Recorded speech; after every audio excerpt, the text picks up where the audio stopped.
силување на ќерка си, Кумановец 3 години ја заславувал својата ќерка.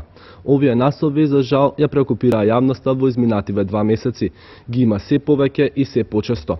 Околу 1 милион деца во светот годишно се официјално жртви на злоупотреба, сексуална злоупотреба, но податоците велат дека само 30% од случаите се откриваат и пријавуваат. Денеска да бидеме начисто со педофилијата, ве очекувам и вас со ваше мислење на оваа тема. Како општеството треба да се бори против ова зло? Како треба да се справуваме со педофилите? Како и секогаш 3212 540 да бидеме начисто @mrt.com.mk и истоимената група на Facebook се начините на кои што можете да остварите комуникација со нас. А за да бидеме начисто со педофилијата, овде е Драги Змијанац од првата детска амбасада во светот Меѓаши. Добар ден. Добар. Се повеќе се зборува за педофилијата, се почесто се пишува, дали општеството станува се подевијантно и позабегано, да речеме, или може би станува повидлив проблем кој што од секогаш постоел?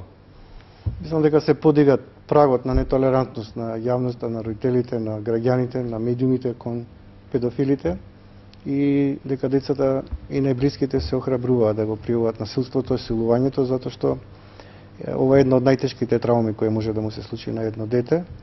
Трае можеби цел живот, молкот, остава траен белег и што погласно се говори за ова и што побрзо децата го пријавуваат насилството, толку помалку има шанси да бидат соучесници, односно педофилот да го повтори делото на некое друго дете, односно друго дете да биде жртва. Значи проблемот веројатно од секогаш постоел, само што во минатото многу помалку се зборува. Се молчело од страв, страм, молкот бил семен, да не пукне брука, да не биде одцрнето семејството. Така били и децата воспитувани. За среќа, првата детска амбасада во светот Меѓаши, која би рекол е во првата линија, во одбрана на правата на децата, го сруши молкот на патењето на децата, независно од која етничка заедница, независно дали е рурална, градска средина и во кои кругови се случува сето тоа. И морам да кажам дека од тој аспект сме задоволни што јавноста говори гласно за овој проблем, но од друга страна сме загрижени што и покрај тоа што на наше инсистирање 2008 година да се санкционираат педофилите со повисоки казни, кои беа двојно зголемени, на наше инсистирање Собранието на Република Македонија на предлог на Министерството за правда подидна постапка ги качи казните, затоа што утврди дека судиите во минатиот период најчесто го допирале минималниот праг на досуда на казните. Но морам да кажам дека и покрај зголемувањето на казните, тогаш очекувавме дека тие како репресивна мерка ќе имаат и превентивен карактер. Очигледно нема. Се воспостави после 5 години анализа дека не вродија со плод високите казни. Централниот регистер кој беше предложен како превентивна мерка, според наши сознанија не вродува соодветно. Ајде ќе одиме одделно со мерките и сите активности, да се вратиме на почетокот. Дали имаме бројки, податоци, колку деца официјално се годишно жртви на сексуална злоупотреба во Македонија? Во Македонија официјално се околу 100 деца. Значи, има периоди кога 4 до 5 деца се жртви само за една недела. Значи, тоа е бројка тоа беше која... преминатиот месец, имаше неколку така случаи. Тоа е бројка која е официјално регистрирана во државните институции, но знаете вие дека бројката се движи 1 спрема 5, некојаш 1 спрема 10 на непријавени случаеви. И оно што е болно за децата дека во последно време се случува тоа да го силувањето да го сторат најблиските пријатели, роднини, па дури родители имаше случаи така натаму, значи веќе станува збор за инцест, големен број на родоскрнавење. И она што гледачите треба да го знаат дека на 70% на децата педофилите им се познати и тие многу често се заплашувани од педофилите да молчат за ова што им се случува, дури некој чувствуваат вина дека тие допринеле да бидат жртви. Зошто децата не се охрабруваат да зборуваат со родителите доколку нешто се случува? Има случаеви кога и покрај тоа што, например, ако таткото е силувач или ако е чичкото силувач или некој пријател, мајката прво, бидејќи во помал број, одма да расчистиме, да бидеме начисто како што гласи вашата тема, во поголем број педофили се мажи, би рекол 90 до 95%, а 5% се жени педофили. А обратен е случајот кога станува збор за жртви. Се девојчињата. Девојчињата се 90 до 95%, а 5% се момчиња. И тоа станува збор за педофилија девојчиња и момчиња под 14 години, а сторителите се барем 5 години повозрасни. Има случаи кога педофили биле и 70 годишни, 75 годишни возрастни луѓе старци. И тоа е многу травматично за едно дете да се довери, а при тоа родителот да не му верува. Значи, ние секогаш инсистираме дека детето колку што е помало, толку повеќе треба родителот, најблиските институциите да му веруваат за тоа што се случило.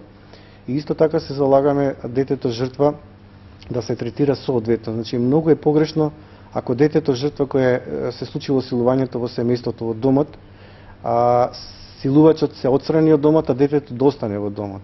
Затоа што во такви случаи многу често најблиските вршат притисок на детето, изјавата првична да ја измени, за да нема брука во семејството. Да, не само да не се валка угледот на семејството, туку во поголем број на случаи, ако се татковци или мажи или машки лица, тие се единствени хранители на семејството и се плашат да не изгубат и екзистенцијата.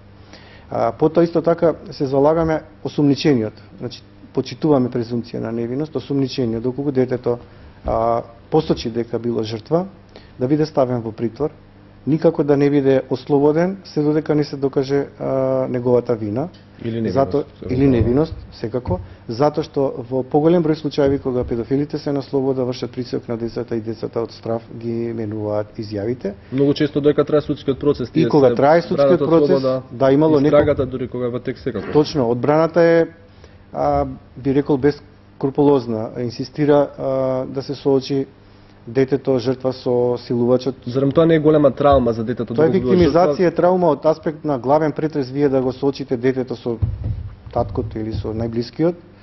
Значи тоа не сме судот да дозволи и ние се залагаме да се осовременат судовите. Значи сите да имаат скрин соби, каде што една изјава ќе биде запишана, видео запишана, аудитивно запишана од страна на судот со екипа која му е потребна, психолог, педагог, социјален работник и така натаму, за да во тој случај судијата донесе одлука во главен претрес без присуство на детето жртва со насилникот, односно да не мора да се соочи директно. Да. Да видиме што има да каже гледачот на 3212 540. Добар ден. Добар ден. Повелете во програма сте. Само ќе кажам два збора. Казната за педофилија да се минимум да биде 15 години до 30. Со овие казнени мерки не може никој па да се спречи педофилијата. Се казнуваат како да украдиле некоја чоколада од продавница. Ве молам, под хитно законот да се смени казнениот закон и да се поострат казните за тие луѓе. Сметате дека не се доволно високи казните, дека тоа би влијаело на потенцијалните педофили да не го прават делот?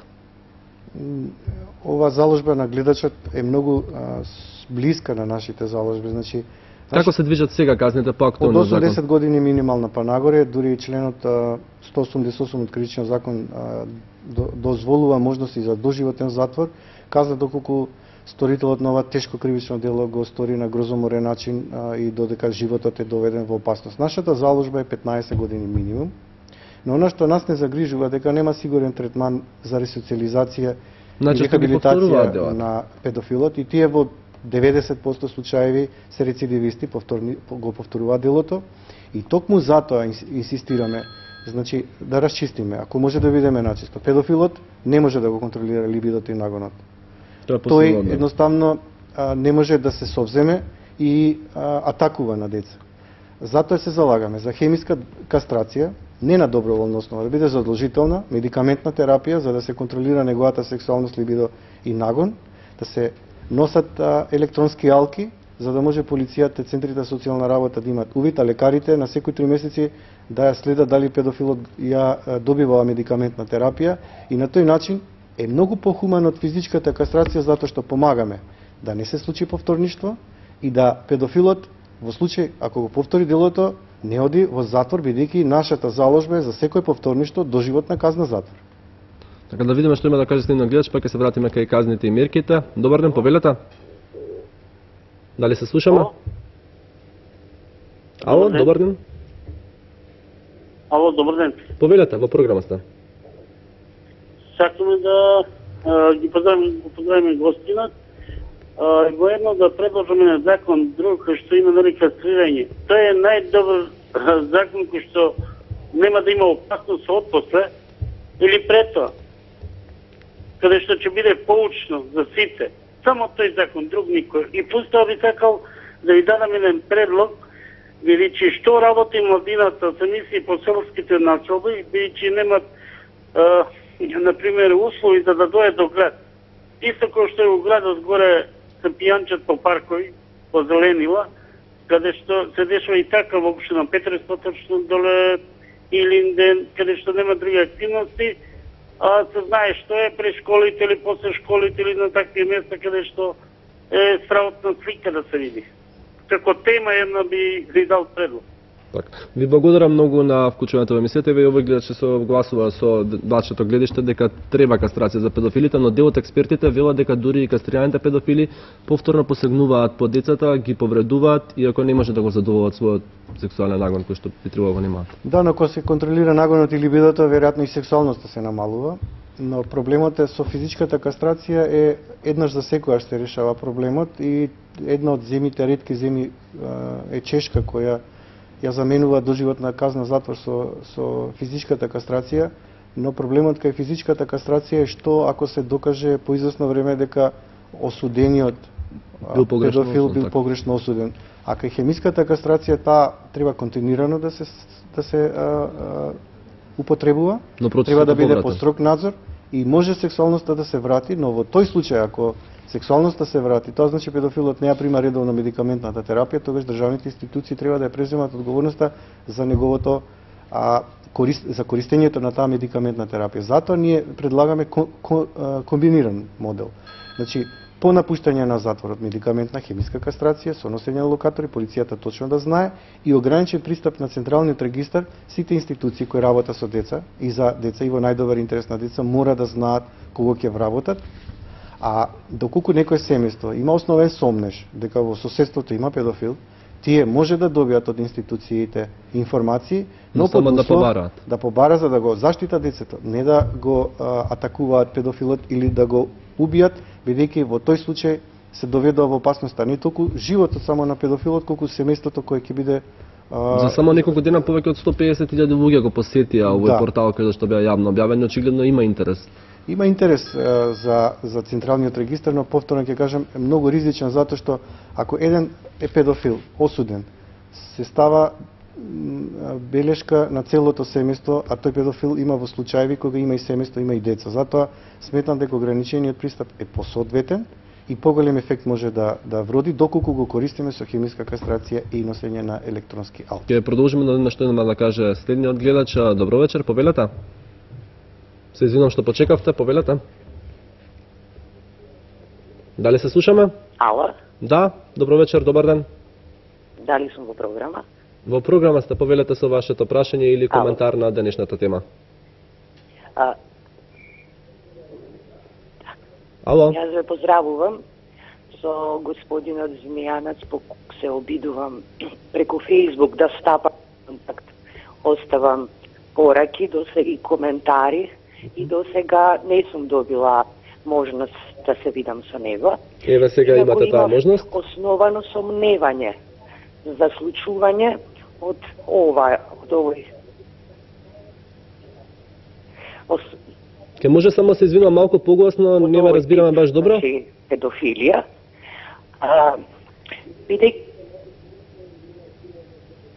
Ало?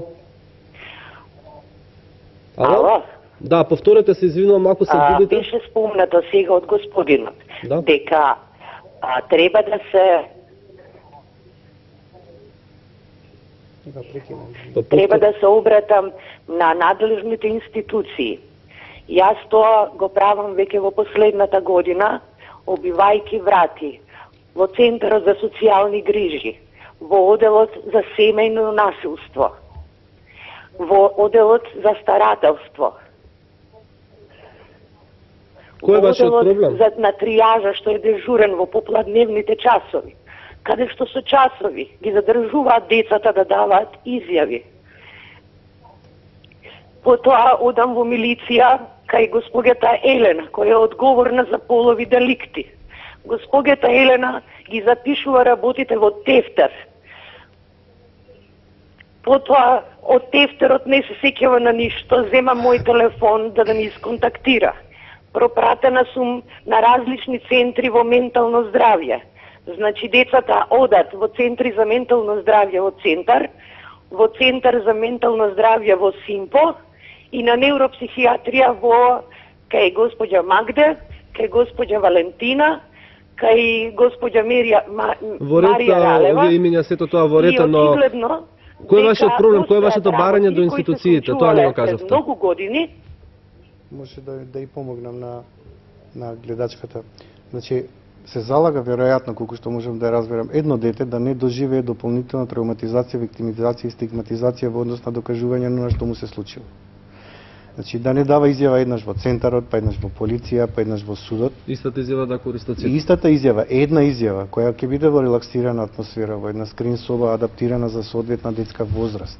Ние дори отпечативме и прирачник одам на суд за помали деца да знаат што е таа институција суд, какви прашања ќе бидат поставени, да се чувствуваат слободно. Вие не можете да ги третирате исто децата од различна возраст. Не значи да бидат испрашувани секако. Значи, тоа е еден процес и бара сензибилизација од тие што ќе го водат интервјуто. Дури се залагаме и за специјални судови за малолетници, односно за деца, затоа што не може секој судија да суди вакви предмети. Има ли слух државата за ваквите барања, се работи ли на тоа? Јас мислам дека има, Академијата за суди и јавни обвинители неколку пати не повика и ние имавме обуки тренинзи за суди и јавни обвинители околу овој тип на проблеми кога децата се жртви, колку е важно постапката да тече брзо, колку е важно жртвата да се заштити и колку е важно да има прифатилишта за деца жртви на сексуална злоупотреба за да се дадат првичен третман, соодветна рехабилитација во првите 72 часа. Зашто секое пролонгирање на случката или враќање на детето во семејството или транспорт на детето од една институција во друга и тормозење, би рекол, со повеќе изјави, детето може да се повлече и да ја смени изјавата, односно тоа врши дополнителен притисок од институциите и институциите стануваат соучесници на силувачот. Значи тоа мора да се поедностави, да биде брзо, ефикасна и да биде запишано така да судот ќе му се дозволи да има поголем комодитет во однос на главниот претрес, да може да донесе правилна одлука во однос дали осумничениот е виновен или не е виновен и да биде соодветно казнен за тоа. А како се задоволни од третманот на децата по завршувањето на судската постапка, нивната реинтеграција, да речеме, во општеството, институциите, дали доволно добро се справуваат со ова, бидејќи тие имаат вузни веројатно до крајот на животот и последици? Ова прашање ми доаѓа во комбинација како новинарите известуваат кога детето е жртва на сексуална злоупотреба, педофилија или инцест. Значи многу е важно новинарите да внимаваат кога известуваат, да не застанат пред куќата каде што е сторено тоа кривично дело или да дадат иницијали во едно село и возраст, затоа што во мали средини се става веднаш печат на жртвата и има случаеви како во Штип, детето на 14 години кој беше посочена за детска проституција, изврши самоубиство. Значи мораме да бидеме многу внимателни кон жртвите, а кон педофилите да бидеме ригорозни, не толку во однос на санкционирање и казнување, колку ако судиите досудат минимални казни во однос на нивно следење по напуштање на институцијата. Затоа што тука, ќе повторам, во поголем број, да не кажам 70, 80 до 90% тие го повторуваат делото. Да видиме што има да каже уште еден гледач, повелата во програмата. Добро вечер. Ало? Дали се слушаме? Јас сакам да поставам кратко прашање. Да, повелете. Дали? Ало, ме слушате? Да. Дали? Повелете. Дали болните од параноја и манија? Дали болните од параноја и манија, ако имаат присилни слики и слушаат наредби, нивната педофилија се препишува на педофилија или се препишува на шизофренијата или на манијата? И дали таа може да се казнува и да се докаже и како? Ви благодарам, многу пријатно. Ви благодарам јас. Психичко расстройство. Значи, ние случаевите како што беше Трајче Петковски од село Богомила, кој го силуваше неговата 12 годишна ќерка со низината другарка, или Јове Костадиновски, кој силуваше прво 5 годишно дете, па старица, па потоа грабна 2 дечиња од 11 октомври, детскиот дом кој отидоа да запала свеќа во Кочани, едно дете го држеше во заложништво 21 ден. Потоа такото поранешен воен ветеран кој со право на Центарот за социјална работа за видување ги силуваше двете керкички на 7 и 8 годишна возраст со неговиот другар 3 месеци, таа травма децата да неа довереа на учителите во село Љубанци, не ќе беше откриена, или таткото од Велес кој ги силуваше своите керки на 1, 3 и 5 години. Значи тоа се тешки случаи каде што морам да кажам дека овие семејства на овој или на начин биле корисници на некаква социјална помош. Ние кога се залагаме дека треба центрите социјална работа да бидат мобилни, да бидат на терен, не се залагаме од аспект само да добијат социјална помош, туку да се следи нивното однесување, затоа што во сите овие случаи кои беа откриени станува збор за педофилија и инцест во дисфункционални семејства во ризик. А дали педофилите може да бараат олеснување на делото од аспект на психичко расстройство? Законот е дециден и јасен, детето жртва под 14 години, сторителот над 5 години, казните се 8 до 10 години. Значи нема ослободителни околности во ниеден случај. Спомнавме дека има случаи во социјално загрижени семејства во сиромашни средини. Се почесто се случува во руралните, сиромашните средини за вакви работи, а во побогатите, поелитните кругови помалку. Дали тоа значи дека педофилијата ја нема таму? Ќе продолжиме, но да видиме, имаме гледачна линија, ќе го одговориме во прашање. Повелете во програмата. Ало? Да, повелете во програмата. Добро вечер. Добро вечер. И ве молам едно прашање. Така? Јас сум баба на внука 12 години, пуни 13. Оставено е детето од 2 години на мене и на дедово. Татко идеше, не без работа беше. Едно време, ајде да ми седе дома, натаки наваки по работа. Сега, од после толку години, некој другар таму, довелме на банка од Албанија. И остана, он у Скопје живее. И сакам го детето, слушате ли ме? Да, ве слушаме, само малку по-јасно зборувате за да ве разбереме. Јас слабо ве слушам. И ние детето, ајде, не знаела начински да зборе, не знаела да готве, син ми остави ме да седу. Ја како мајка да биду права мајка и права баба. И мајка и баба на детето сам и на нега мајка. И он детето, малтретират го детето. Он отиде на работа, она што ли се неја не прави. Детето, што да работи, што да сину. Распусти ја се чека да се распуштат. Јави се на муж ми у Кратово, јас сам од Кратово. Остави си куќа, јави се што да право. Вика, слушай, Ѓурѓо, да си дојдеш. А пред да си дојду са бајлето, она да земете таа банка, да ја не сум ништо, ни го викам ложе, ништо, зашто не јадеш, зашто по цел ден си, лекови пие, лекови ние што за психичко расстройство, знаеш, нервни лекове. И го молу да јаде, викам, ако не знаеш да те научу, да ти покажу да готве, ништо. Она само спи у другата соба и не стануе. И јас дојде сестра во мене, грабна ме, отсе, па мисли како што знае, дете црка, пиште, отидам у автокоманда, приеме му полиција и още нема ништо. Јави се муж ми рече, обавезно да си дојдеш и дете да ми доведеш. И јас си кажем, а унученцето летоска ми си 2 месеца у Кратово. Сваке евек сите комшии ми кажуваат истата песна, уопште вика детето скита, каде сака таму оде, а толку е паметно било капацитет ученик со дипломи, со сертификати. Ви благодарам, ќе морам малку да ве скратам во интерес на времето. Што може да се направи во ваквите случаи? Дали центрите за социјални грижи доволно си ја вршат својата работа? Прво, нема доволно згрижувачки семејства за деца жртви на педофилија и сексуална злоупотреба. Значи дефиниравме нема прифатилиште, а нема ни доволен број на згрижувачки семејства.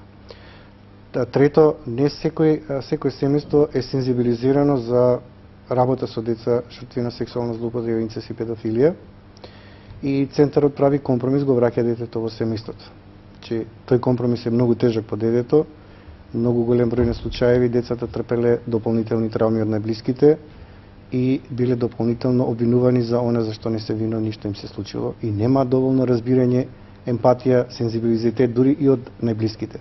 Значи има детето дава знаци кога нешто се случило. Тоа е повлечено, таа не комуницира и така натаму. Затоа мислам дека тука можеби и училиштата се доста клучни, училишните психолози, педагози, социјални работници, посебно социјалните работници кои ние затоа и се залагаме секој училиште има социјален работник, единствен кој може да тропне во семејството, да ја увиди состојбата во едно семејство каква е социјалниот работник. Тој ја дава првичната информација на психологот и педагог за да може да се работи, евентуално да се превенира некое несоодветно девијантно однесување на возрастните кон детето во едно семејство кое е во ризик. Да се вратиме претходното прашање што го имав пред да се вклучи гледачката.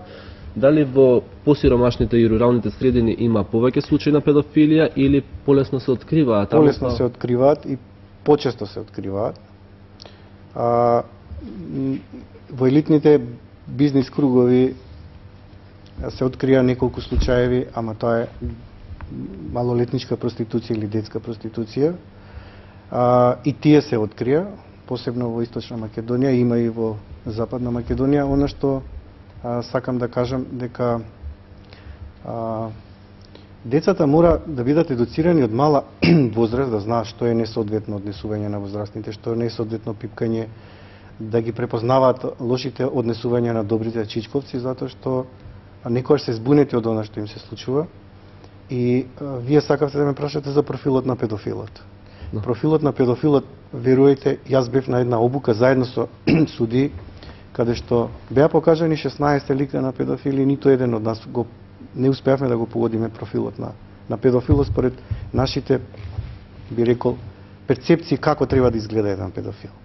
Она што многу ме израдува кога имавме обука со полициските инспектори за малолетничка деликвенција, од нив 6 мина погодија, само по основ на ликот. Значи, тоа е многу погрешно ако мислиме дека ние педофилот ќе го препознаеме по неговото по неговото однесување, ни по однесување, на личноста, да ни по лик.